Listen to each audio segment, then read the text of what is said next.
Good evening. It's a Sunday, and it's Sunday I can't get the time. Here it is. Sunday the 29th of June, and yesterday I was inspired by none other than my granddaughter Zara. I have two of them. There's Zara, and there is Lily. Anyway, as it is, we're presenting you with Chess School, but we've got a serious topic here because, as you can see on the cover of the video, there is a dragon, and the dragon was drawn by young Zara Curtis. There we go. And I want to thank Zara Curtis for presenting me with the lovely drawing of the dragon. I was actually there to watch her draw this dragon, and the dragon was copied from some La Rosa Ricanada from Uruguay. They make a beautiful mini gold dragon statuette. Okay, and anyway, so we're going to have a look at the accelerated dragon, and we're going to look at two games. Both games were featured in the 1995 World Chess Championship match between Vishwanathan Anand of India and Garry Kasparov, one of the greatest players that has ever lived. And talking about Garry, we are now in the digital age. Everyone's got computers and goodness knows what else. But in the pre-digital age, in the age of computers, Garry Kasparov was the last living human being that could beat a chess computer. He was the last living person to do it. So I think he's even more famous for that than what he is for being one of the greatest chess players that's ever lived. Because that was an awesome task. And I think one of the computer programs that Garry Kasparov played against was Deep Blue. Yeah, Deep Blue. So you can go back and you can do your research and you can find some of the games that Garry Kasparov played against the Deep Blue engine. Anyway, here we are. We're going to get into this game. Garry Kasparov playing the black pieces and Vishwanathan Anand playing the white pieces. And without further ado, we are in. Let's go and have a look at the game. I'm not going to use the AI to analyse the game. We're going to look at it from the human element because this video is for chess schools, for beginners, and those players up to around about 1900 or so to have an understanding of some of the openings. Certainly, even a world champion such as Vishwanathan Anand could not withstand the brilliance of the accelerated dragon. He didn't handle himself too well in this world championship title bout. Here we go. E4 is played by Vishwanathan Anand. He was rated 2,725, as you can see on the board. Garry Kasparov was 2,795 for the purposes of the game. The game was played in New York, USA. C5, this is the marker of the Sicilian opening. And black is just trying to control these black squares. Control those black squares.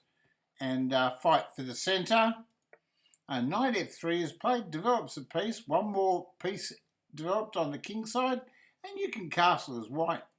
Okay, D6 is played. D4, this is the main line move.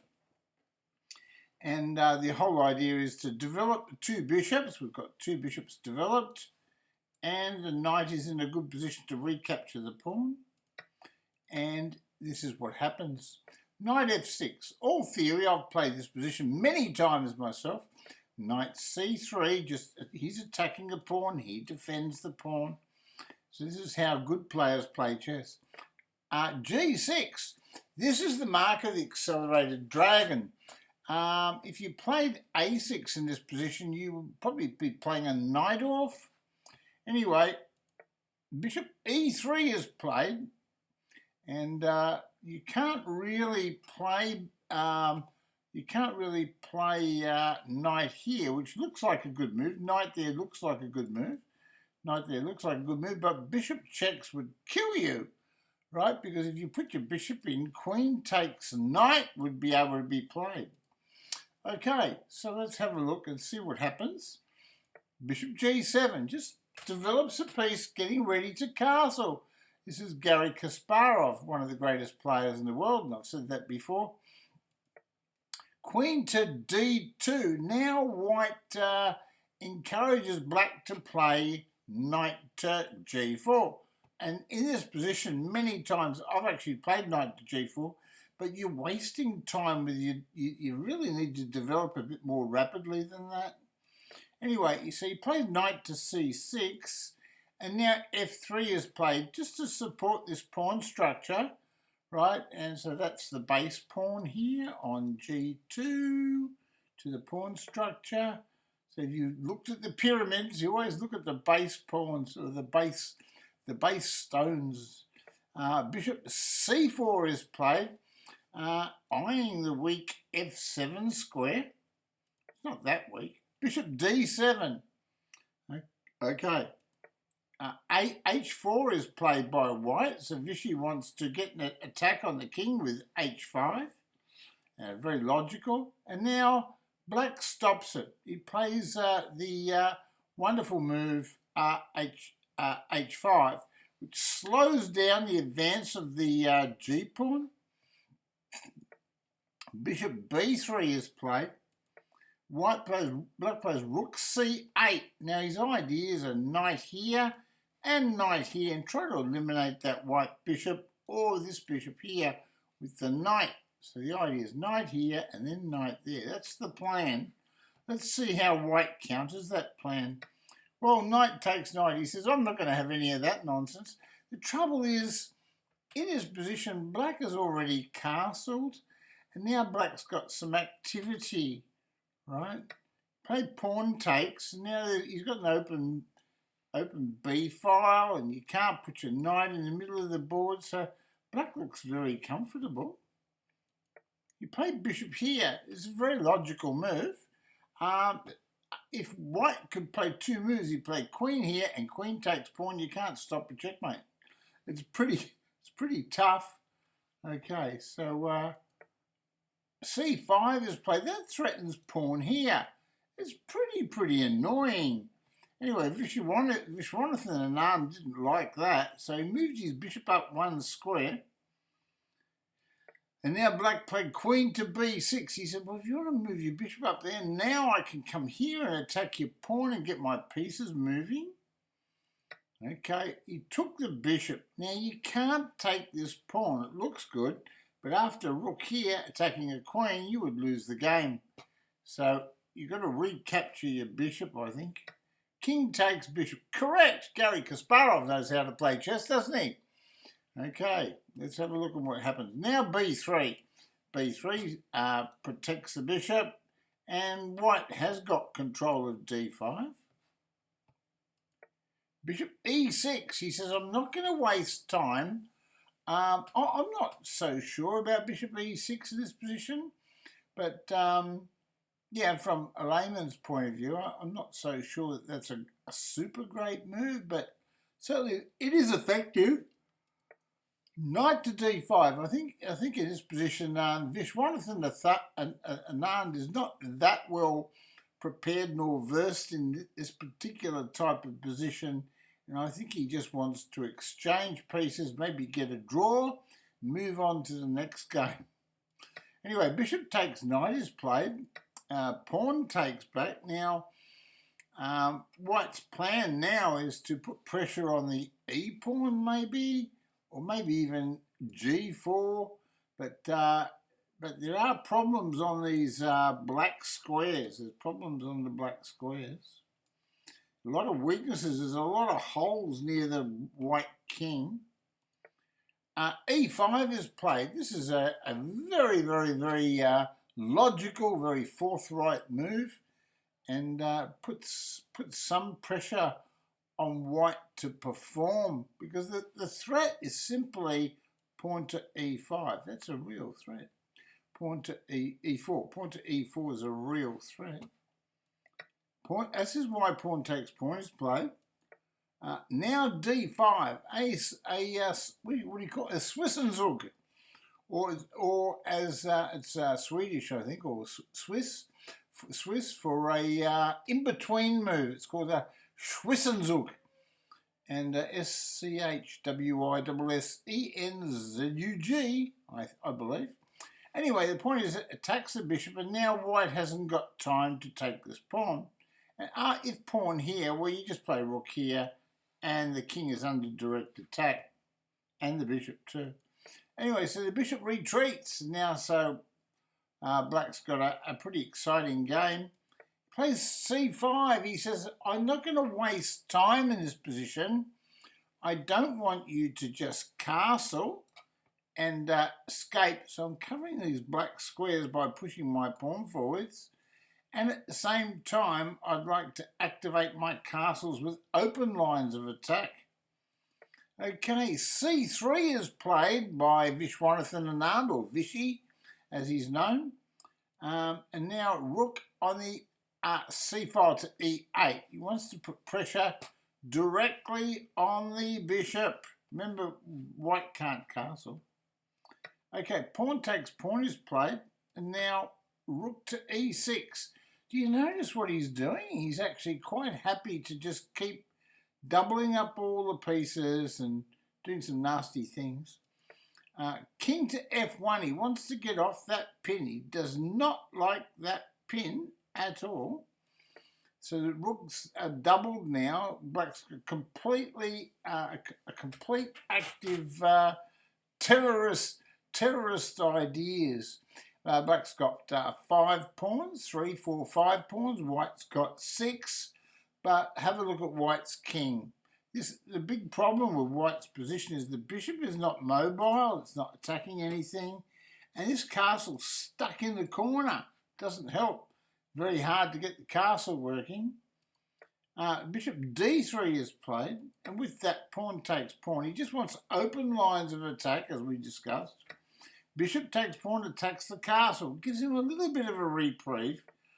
Knight to e4. Now, he probably didn't see this coming, but it's the winning move.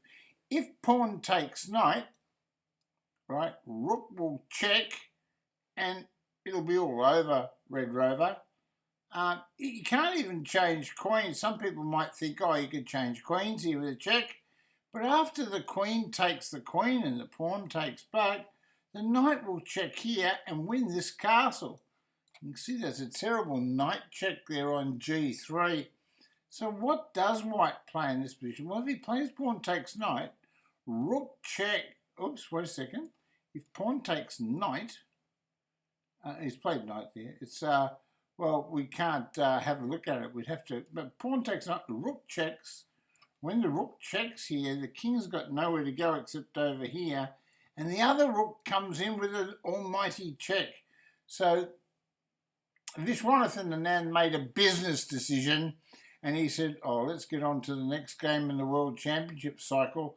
This is almost embarrassing. What was it, 25, 28 moves? Okay, let's have a look. Let's go back now. We'll go back here, and we'll just go back to one more little step back here, I hope. Yeah, we got it there.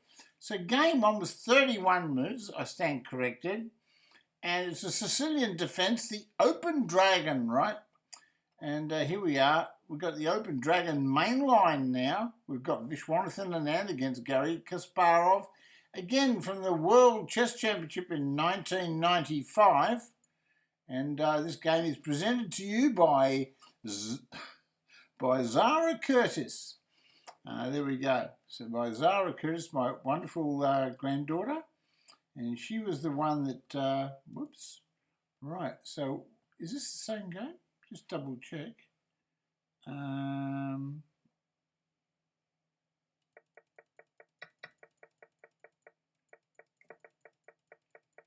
This is the other game, isn't it? Yeah, okay, so this is a new game now. But this time, Vishy's going to play much better, right? Vishy will play much better this time. Okay, let's get back here. So I must have played game 2, did I, first? Hold on, was it? Okay, so I played game 2 first. That was 25 moves. I said 28. It was 25 moves. And here's the other game here.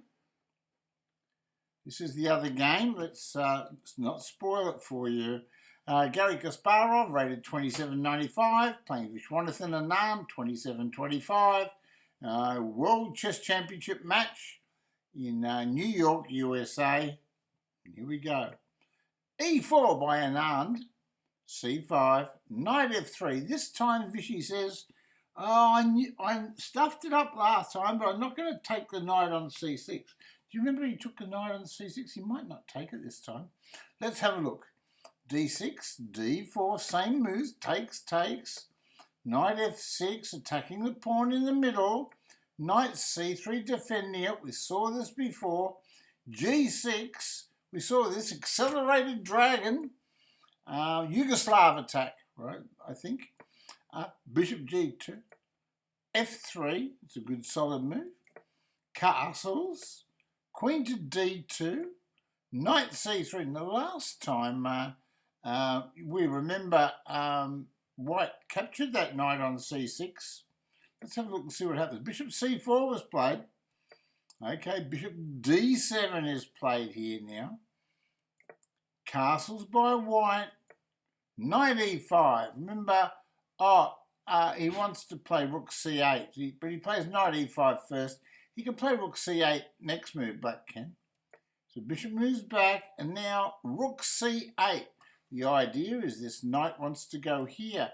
Do you notice that h5 has not been played here? And that, if pawn here is played, maybe h5 will be played to stop this pawn. But at the moment, White has not played h4. Oh, he's done it now. Okay, pawn there, and now that stops it. King to b1. I always say in my videos, Ben Feingold, Grandmaster Ben Feingold, always says, he's from the Ben and Karen Twitch TV show, he always says, I'll play king to b1 if you castle queenside, remember. Knight to c4. I'm not sure whether this is the same sort of position, but I think Bobby Fischer played a move like queen to d3. He won a brilliant game once. Bishop takes knight, rook takes, and now knight to e2. And this position has been tested too by the Super Grandmasters, and the whole idea is you stabilise the position by having the two knights move back, and you try to eliminate this bishop here. Good luck with that. Now, Vishy and Anand would love to play bishop h6. Oh, pawn's moving forward. What does that do? Well, that wants to kick the knight. He wants to kick it. Okay. So he played bishop h6. This is his plan. And now queen forwards. He says, I'm just motoring all my pieces forwards in the position. Right?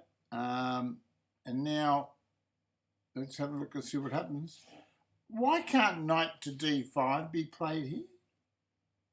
Is there a reason why knight to d5 can't be played as white? Can you see a reason why knight to d5 can't be played? Oh, because of queen takes queen, knight takes pawn, king h2.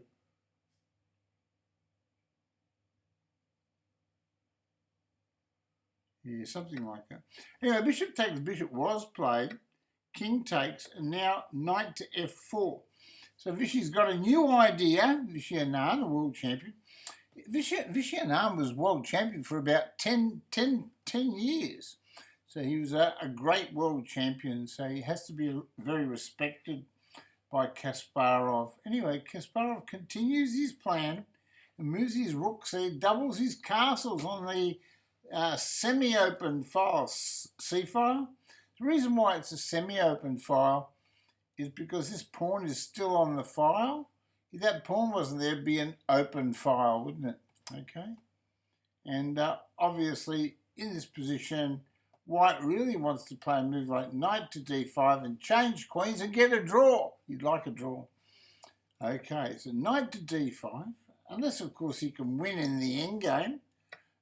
Queen takes queen is played. Rook takes. Now, this pawn is defended.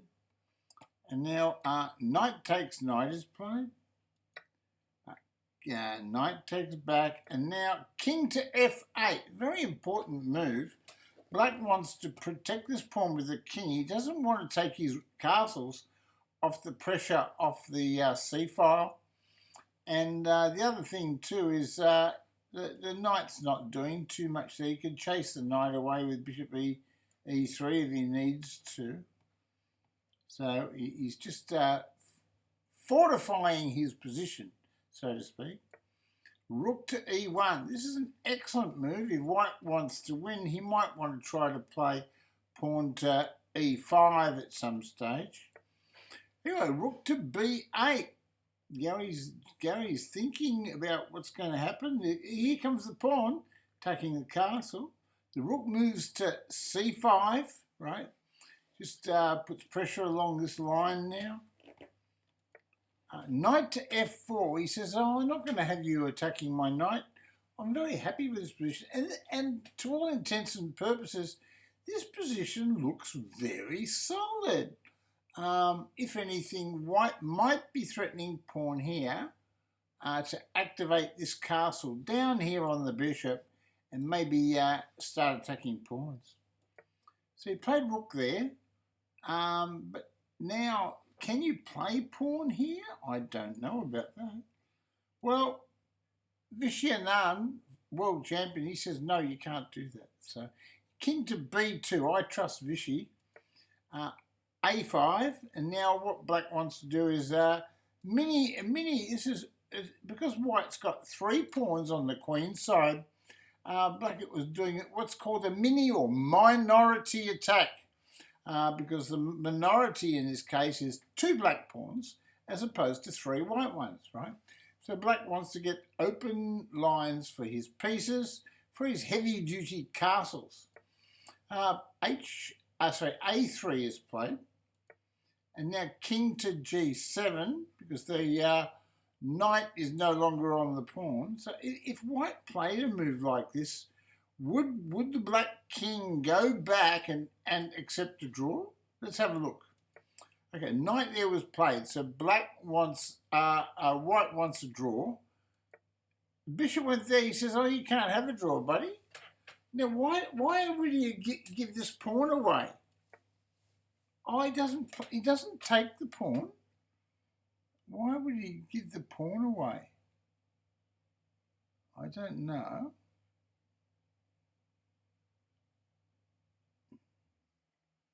Why would you give the pawn away in this position? Knight takes pawn can be played. Knight takes pawn. It attacks the castle. What's wrong with it? Are they in time trouble? They could be in time trouble. Oh, they can't be in time trouble. So let's just check the moves. Pawn there, king there, knight here. Threatening knight takes pawn. And now bishop there. Why not play knight takes pawn in this position? Oh, it's a trap. Can I show you the trap? Did you see the trap? I didn't see it until I had to look a little bit deeper. And Garry Kasparov has set a really brilliant trap. Because if you play knight takes pawn in this position, looks like a free pawn, doesn't it? Attacks the castle. You think, oh, well, I'll just bring my knight back. That's the trouble. You can't bring the knight back. What do you mean, John, you can't bring the knight back? Well, I'll show you. If knight takes pawn, you can imagine this in your head. This is how you improve at chess school. Hold on. I'll get Grandmaster Teddy to explain it to you. Why can't you take the pawn, Grandmaster? You know all these things. Why can't you take the e-pawn? If you capture the e-pawn, rook e8 wins, Johnny. The knight cannot retreat without losing a bishop. Oh, so without losing a castle, you mean, Ted, don't you? Well, precisely, Johnny. There you go. So Teddy says precisely.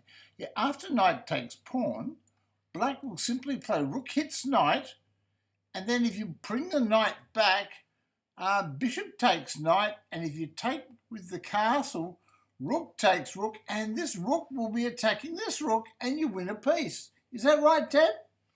Oh, that's correct, Johnny. This is chess school. It is. This is one of the most brilliant attacks. Can we show this to the fans? Okay, so if knight takes pawn, well, we can't do that. We can't do that. We can't show the fans that. We can't show the fans that. They have to imagine it in their heads. This particular program is not being very helpful. Right.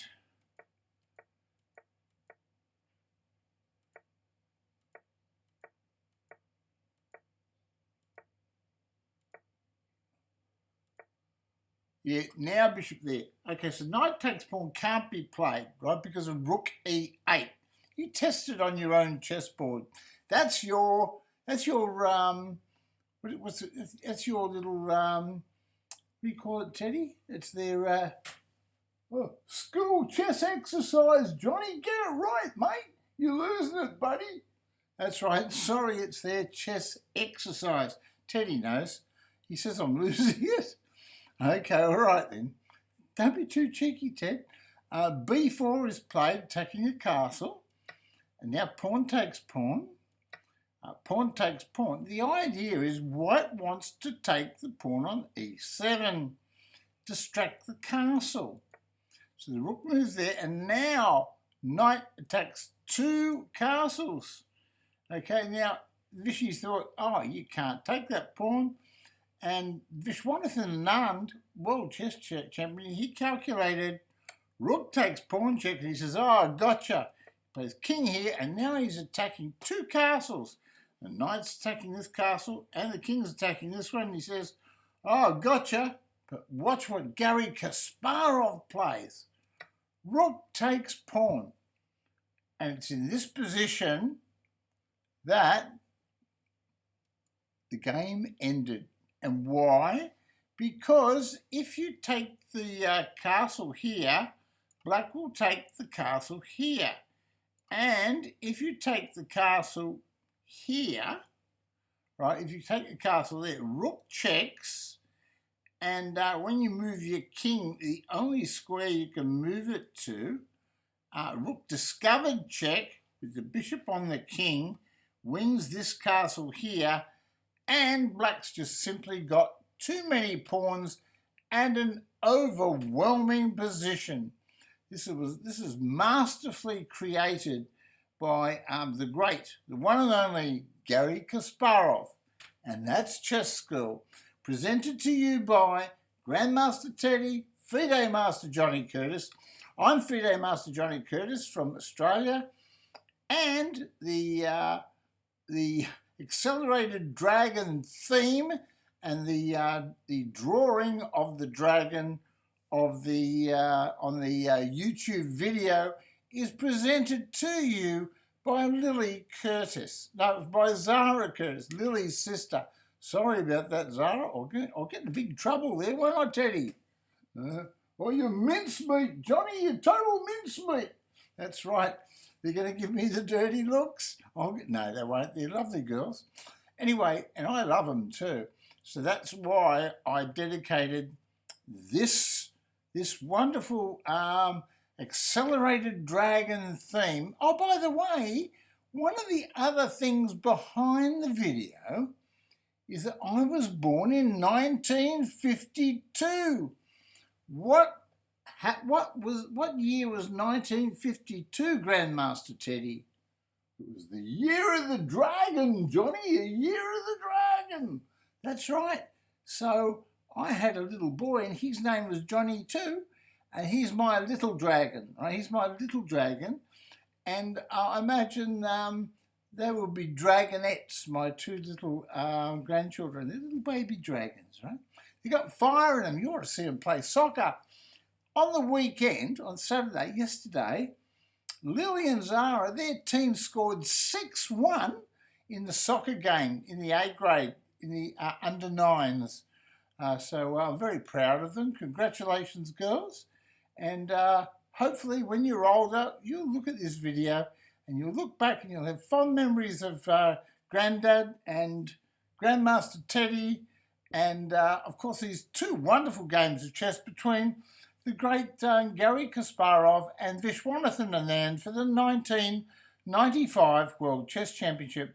So I'm not going to say any more. I'm just going to say God bless you all for tuning in and watching the video, and God bless your families. And if you want to donate to see more of these videos, my PayPal link is in the video description, or you could just donate $1 to charity and I'll be happy with that. Wouldn't you be happy with that, Teddy? Oh, that'd be very gracious. Thank you, Teddy. Thank you, Teddy. Thank you, ball boys. Thank you, girls and boys. And now we're going to end our video because I do rave on, don't I? I might just adjourn and get a cup of coffee in the Johnny Curtis, FM Johnny Curtis Chess Cup. So, arrivederci. Bye for now.